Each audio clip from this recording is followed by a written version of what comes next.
Class 12 के प्रत्येक बच्चों का जिन्होंने नागरिक शास्त्र विषय लिया है उनका मैं स्वागत करती हूँ। बच्चों, जैसा कि आप जानते हैं कि सरकार के आदेशानुसार प्रत्येक विद्यालय में ऑनलाइन क्लासेस चलाई जा रही हैं।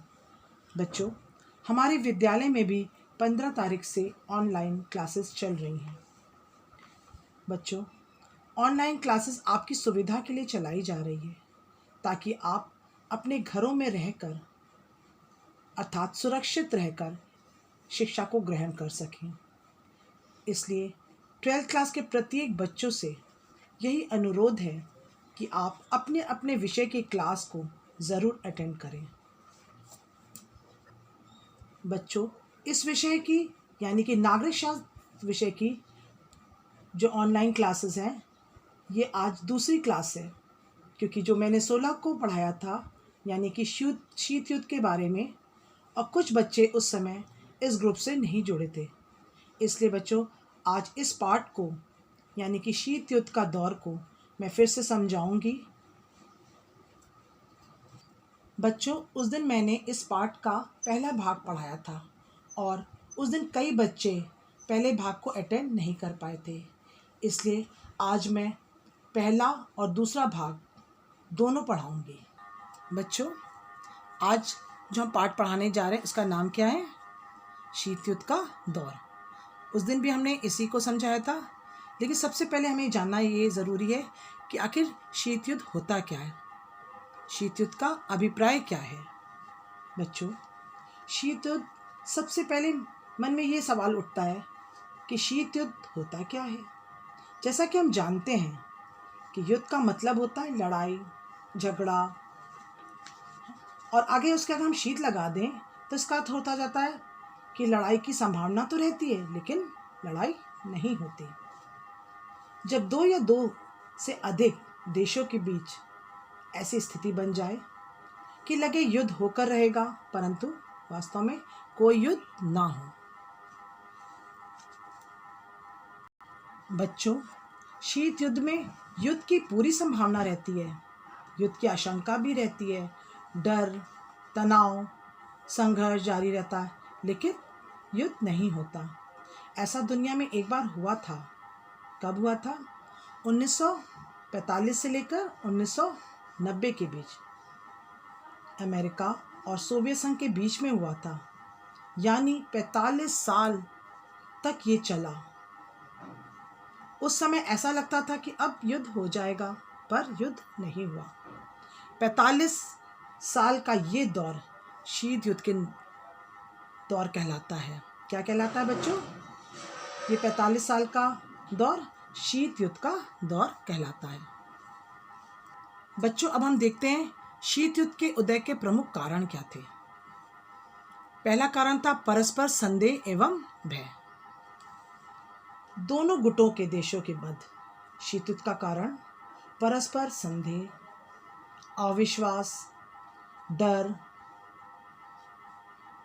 भयभीत होना, आपस में अविश्वास था, और यही अविश्वास दोनों के बीच इतना बढ़ता गया कि शीत युद्ध का रूप धारण कर लिया। यह हमारा शीत युद्ध का पहला कारण था।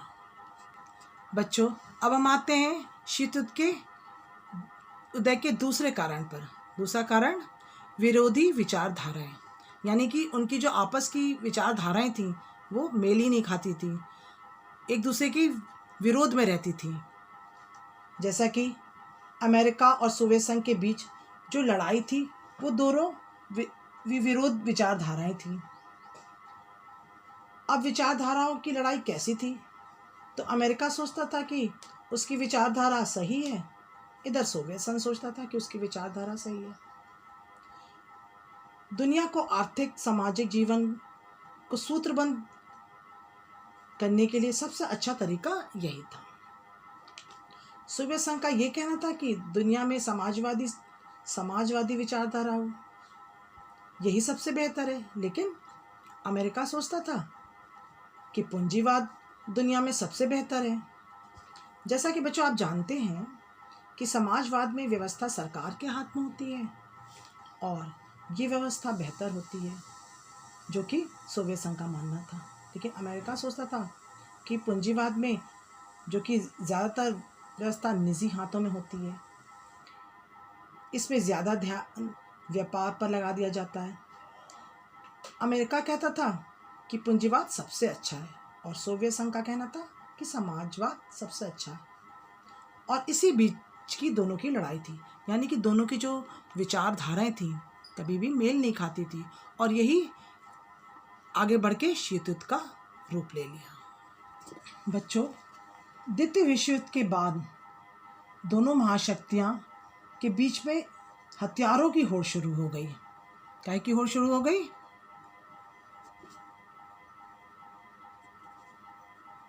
हथियारों की।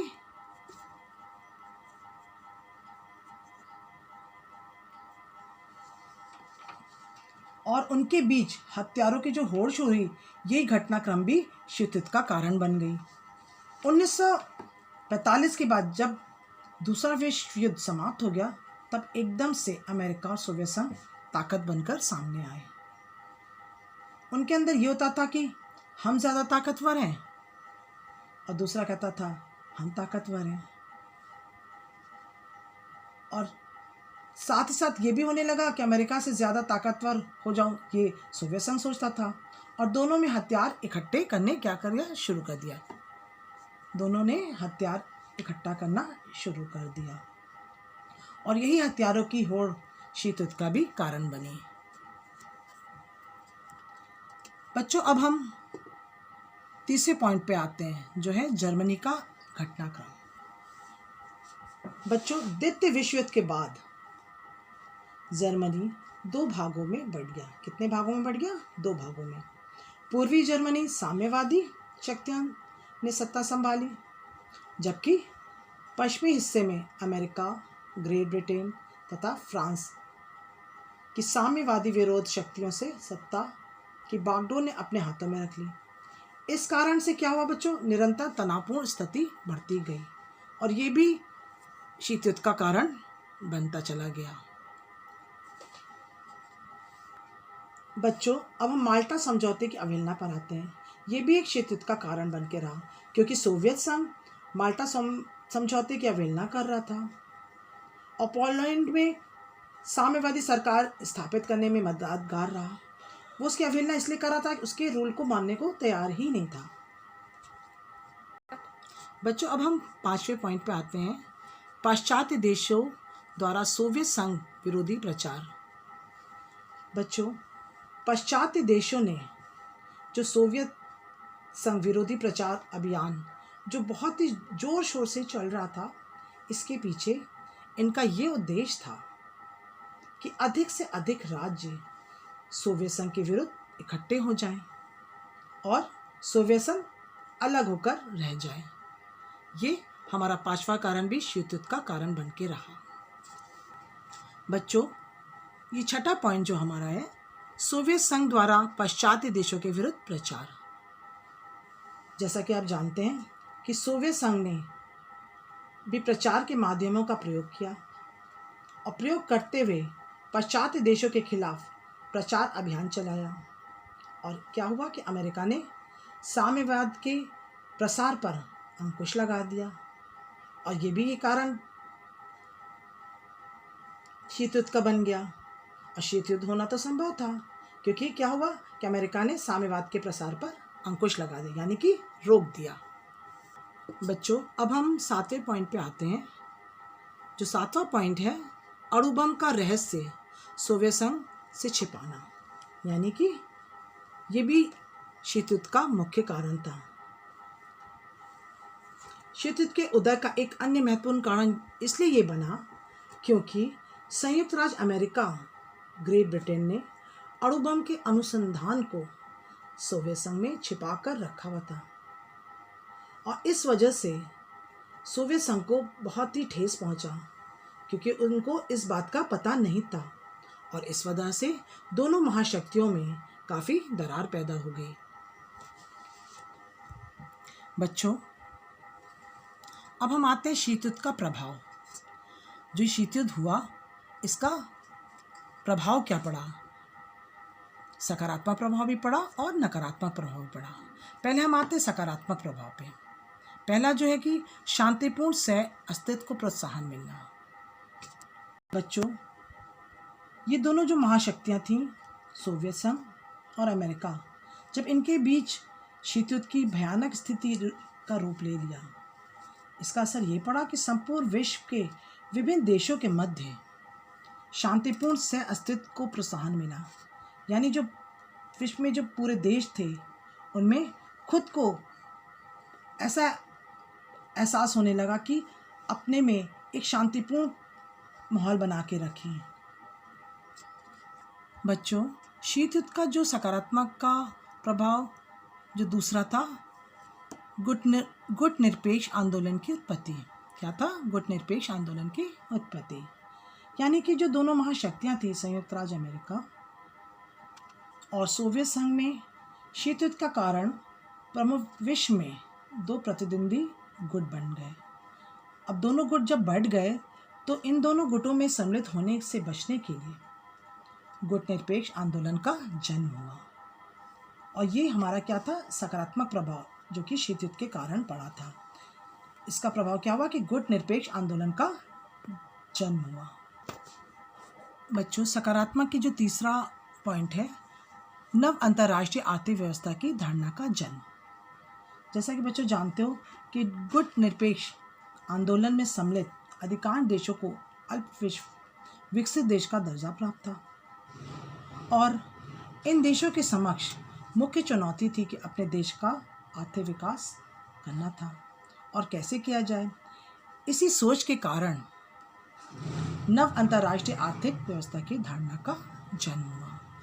ये हमारा तीसरा पॉइंट था जो कि सकारात्मक प्रभाव शीत युद्ध का पड़ा। सकारात्मक प्रभाव में बच्चों प्रौद्योगिक विकास जो हुआ, ये जो दो महाशक्तियाँ थी, अमेरिका और सोवियत संघ, इनकी वजह से जो शीत युद्ध जो हुआ, उससे क्या हुआ कि विश्व में परमाणु शक्ति के क्षेत्र में काफ़ी प्रौद्योगिक जो विकास जो हुआ, उसको बहुत ही ज़्यादा प्रोत्साहन मिला। यह हमारा सकारात्मक प्रभाव पड़ा, प्रौद्योगिक विकास जो कि काफ़ी आगे तक बढ़ता चला गया। बच्चों, अभी हमने शीत युद्ध का सकारात्मक प्रभाव पढ़ा। अब हम देखते हैं कि नकारात्मक प्रभाव क्या पड़ा। पहला प्रभाव जो पड़ा, विश्व का दो गुटों में विभाजन। क्या पड़ा? पहला क्या पॉइंट है? विश्व का दो गुटों में विभाजन। बच्चों, शीत युद्ध के कारण जब विश्व का दो गुटों में विभाजन हो जाना, एक गुट संयुक्त राज्य अमेरिका के साथ हो गया और दूसरा गुट सोवियत संघ के साथ हो गया। किसके साथ हो गया दूसरा गुट? सोवियत संघ के साथ। और इन गुटों के निर्माण से दोनों गुटों में सम्मिलित देशों को अपनी स्वतंत्रता यानी कि स्वतंत्र विदेश नीति के रूप में साथ समझौता करना पड़ गया। जो किसी गुट में नहीं सम्मिलित हुए थे, दोनों महाशक्तियों के दबाव उन पर डालने लगे। तो बच्चों, जो दोनों गुटों में शामिल नहीं हुए, तो उन पर ये दोनों जो महाशक्तियाँ थी, उन पर दबाव बनाने लगी कि वह हमारे गुट में शामिल हो जाएं। और ये नकारात्मक प्रभाव पड़ना ज़रूरी था। शीत युद्ध का नकारात्मक प्रभाव जो दूसरा था, वो सैन्य गठबंधनों का उदय होना। अब हुआ क्या कि जब दोनों महाशक्तियों के बीच शीत युद्ध हुआ, जिसके कारण अंतर्राष्ट्रीय राजनीति में अनेक सैन्य गठबंधनों का उद्भव हुआ। यानी जो सैन्य संगठन थे काफ़ी उभर के सामने आने लगे। वो भी ये नकारात्मक प्रभाव था। इसका नकारात्मक प्रभाव जो तीसरा था, सशक्तिकरण को बढ़ावा। यानी कि अंतर्राष्ट्रीय राजनीति पर ये एक नकारात्मक प्रभाव था। इसके कारण क्या हुआ बच्चों कि सशक्तिकरण को बढ़ावा मिला। बच्चों, नकारात्मक प्रभाव का ये जो चौथा पॉइंट है, निःशस्त्रीकरण की असफलता।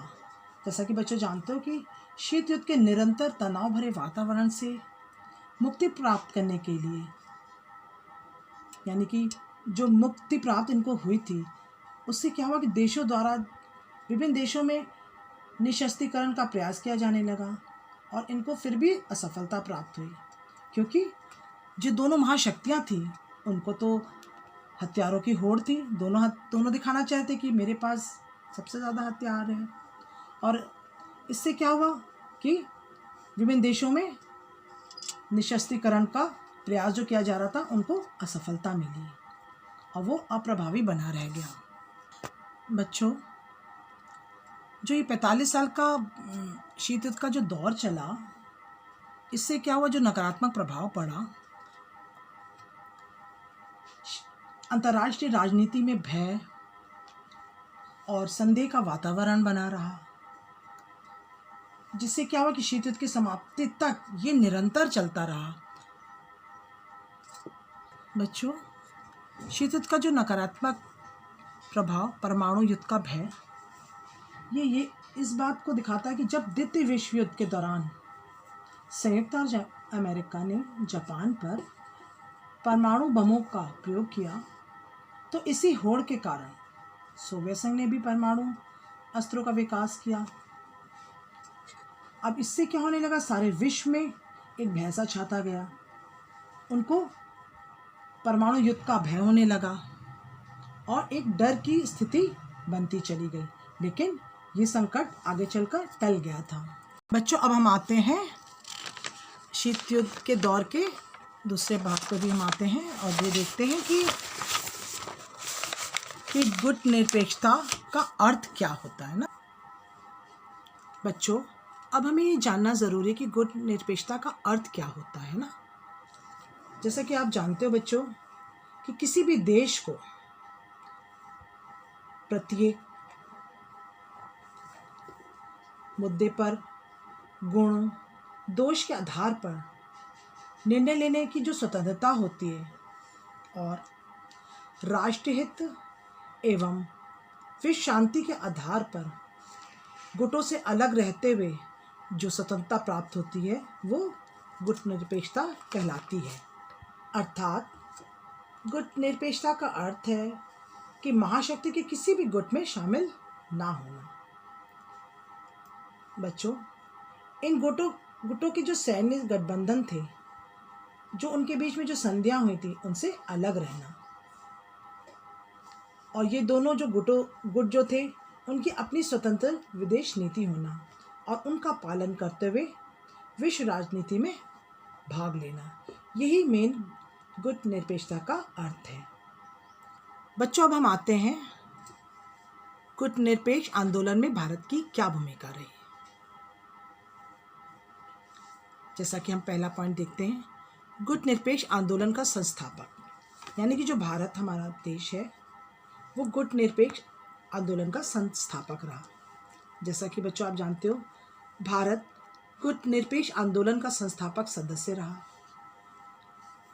भारत के प्रधानमंत्री जवाहरलाल नेहरू गुट निरपेक्षता की नीति को उन्होंने प्रतिपादित किया था। बच्चों, जैसे कि हमने बताया कि गुट निरपेक्ष आंदोलन के जो संस्थापक हमारे प्रथम प्रधानमंत्री श्री जवाहरलाल नेहरू, जो 1889 से लेकर 1964 तक ये हमारे स्वतंत्र भारत के प्रथम प्रधानमंत्री रहे और इन्होंने ही एशिया महाद्वीप में एकता स्थापित करने के लिए, विश्व शांति के लिए और शांति से अस्तित्व को भी बढ़ावा देने का इन्होंने क्या प्रयास किया और ये गुट निरपेक्ष आंदोलन के संस्थापक सदस्य भी रहे।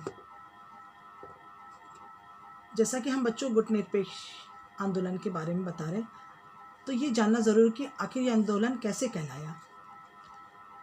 बच्चों, गुट निरपेक्षता की नीति का अनुसरण करने वाले देशों द्वारा जो दोनों महाशक्तियाँ थीं, उन्होंने क्या किया, ये गुटों में शामिल होने तथा अपने स्वतंत्र विदेश नीति अपनाते हुए विश्व राजनीति में शांति और स्थिरता के लिए सक्रिय रहने का आंदोलन जो चला, यही गुट निरपेक्ष आंदोलन आगे चलकर कहलाया। बच्चों, भारत देश हमारा इन महाशक्तियों के खेमे बंदी से क्या हुआ, अलग रहा। शीत युद्ध के दौर से भारत ने सजग और सचेत होकर दोनों महाशक्तियों के खेमे से अपने को दूर रखा। बच्चों, गुटनिरपेक्ष आंदोलन में जो भारत की जो तीसरी भूमिका रही कि भारत ने नव स्वतंत्र देशों को गुटनिरपेक्ष आंदोलन का सदस्य बनने के लिए प्रेरित किया। ये इनकी तीसरी भूमिका रही। जो गुटनिरपेक्ष आंदोलन में भारत की जो चौथी भूमिका रही कि वे शांति और स्थिरता के लिए गुटनिरपेक्ष आंदोलन को सक्रिय रखना, यानी कि भारत ने गुटनिरपेक्ष आंदोलन के रीता के रूप में अंतर्राष्ट्रीय मामलों में सक्रिय हस्तक्षेप की नीति को अपनाने पर बल दिया। बच्चों, गुटनिरपेक्ष आंदोलन में जो भारत की जो भूमिका रही वो एक समन्वयकारी भूमिका के रूप में रही। जो आपसी तालमेल बना के रखने की जो भूमिका रही, और इस भारत ने समन्वयकारी भूमिका को निभाते हुए सदस्य के बीच जो उठे विवाद को लेके जो एक प्रश्न उठ रहा था या मुद्दा जो भी उठा था उसको टालने या स्थगित करने के पर बल दिया और उसको स्थगित किया और आंदोलन को विभाजित होने से बचाया। बच्चों, मैं अब आपको कुछ अभ्यास प्रश्न दे रही हूँ, इसको आप अपनी कॉपी में, नोट्स कॉपी में करिएगा। पहला हम प्रश्न दे रहे हैं, शीत युद्ध का क्या अभिप्राय था? मैं फिर से बोल रही हूँ, शीत युद्ध का क्या अभिप्राय था? इसे विस्तार पूर्वक लिखें। अब हम दूसरे प्रश्न पर आते हैं। शीत युद्ध के उदय के प्रमुख कारण क्या थे? शीत युद्ध के उदय के प्रमुख कारण क्या थे? उसे आप अपने कॉपी में लिखिएगा। तीसरा प्रश्न हम आपको देते हैं, अंतर्राष्ट्रीय संबंधों पर शीत युद्ध के सकारात्मक तथा नकारात्मक प्रभावों को विस्तार से लिखिए। मैं फिर से रिपीट कर रही हूँ, ध्यान दीजिएगा बच्चों। अंतर्राष्ट्रीय संबंधों पर शीत युद्ध के सकारात्मक तथा नकारात्मक प्रभावों को विस्तार से लिखिए। बच्चों, मैं यहीं पर अपनी नागरिक शास्त्र की क्लास को समाप्त करती हूँ। घर में रहें और सुरक्षित रहें। धन्यवाद।